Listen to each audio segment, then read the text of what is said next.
Hi, ഇന്ന് നമ്മൾ ഉണ്ടാക്കാൻ പോകുന്നത് ഒരു അടിപൊളി മീൻകറിയാണ്. മാങ്ങ ഇട്ട മീൻകറിയാണ്. അതിനാവശ്യമുള്ള സാധനങ്ങൾ തക്കാളി, വെളുത്തുള്ളി, ചെറിയ ഉള്ളി, പച്ചമുളക്, മാങ്ങ, കറിവേപ്പില, ഇഞ്ചി. ഇത്രയും സാധനങ്ങളാണ് വേണ്ടത്. ഇത് നമുക്ക് അരിഞ്ഞു വെക്കാം. നന്നായി അരിഞ്ഞെടുത്തത്, കുഞ്ഞായിട്ട് അരിഞ്ഞെടുത്തത്. അതിൻ്റെ കൂടെ അല്പം പുളി ഞാൻ എടുത്തിട്ടുണ്ട്. പുളി വളരെ കുറച്ചാണ് എടുത്തത്. അത് മാങ്ങ ചേർക്കുന്നത് കൊണ്ടാണ് പുളി വളരെ കുറച്ചെടുത്തത്.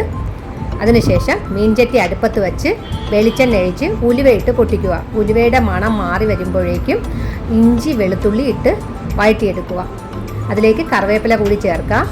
അതിനുശേഷം അത് മൂത്ത് വരുമ്പോഴത്തേക്കും നമുക്ക് ആവശ്യത്തിന് അരിഞ്ഞു വെച്ചിരിക്കുന്ന ചെറിയ ഉള്ളി ചേർത്ത് പച്ച മണം മാറി അതിൻ്റെ കളർ മാറുന്നത് വരെ നമുക്ക് നല്ല വഴറ്റിയെടുക്കാം.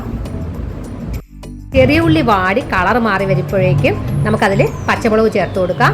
പച്ചമുളക് ഇട്ടതിന് ശേഷം ഒരു 1/2 സ്പൂണും മഞ്ഞൾപ്പൊടി ചേർത്തു. അതിനുശേഷം 1/2 സ്പൂണും മല്ലിപ്പൊടി, 1/2 സ്പൂണും മുളക് പൊടി ഞാൻ ഇതിൽ ചേർത്തിട്ടുണ്ട്.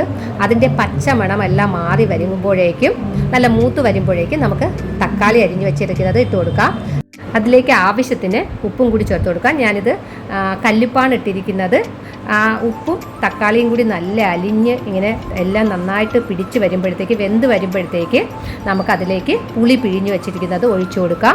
അതിലേക്ക് അരിഞ്ഞു വെച്ചിരിക്കുന്ന മാങ്ങയും കൂടെ ചേർത്ത് ഇളക്കി ആവശ്യത്തിന് വെള്ളം ഒഴിച്ച് തിളപ്പിക്കാം. തിളയ്ക്കുന്ന സമയം കൊണ്ട് നമുക്കതിന് ആവശ്യത്തിനുള്ള 1 കപ്പ് തേങ്ങ ഞാൻ എടുത്തിട്ടുണ്ട്. അത് നല്ല മഷി പോലെ അരച്ചെടുക്കാം. നന്നായി തിളച്ച് മസാലയെല്ലാം പിടിച്ചു വരുമ്പോഴേക്കും നമുക്കതിൽ മീൻ കഷ്ണം ഇട്ട് കൊടുക്കാം. മീൻ കഷ്ണം ഇട്ട് അടച്ച് വെച്ച് നന്നായിട്ട് വേവിച്ചെടുക്കാം. മീൻ കഷ്ണം ഇട്ട് പെട്ടെന്ന് വെന്ത് കിട്ടും.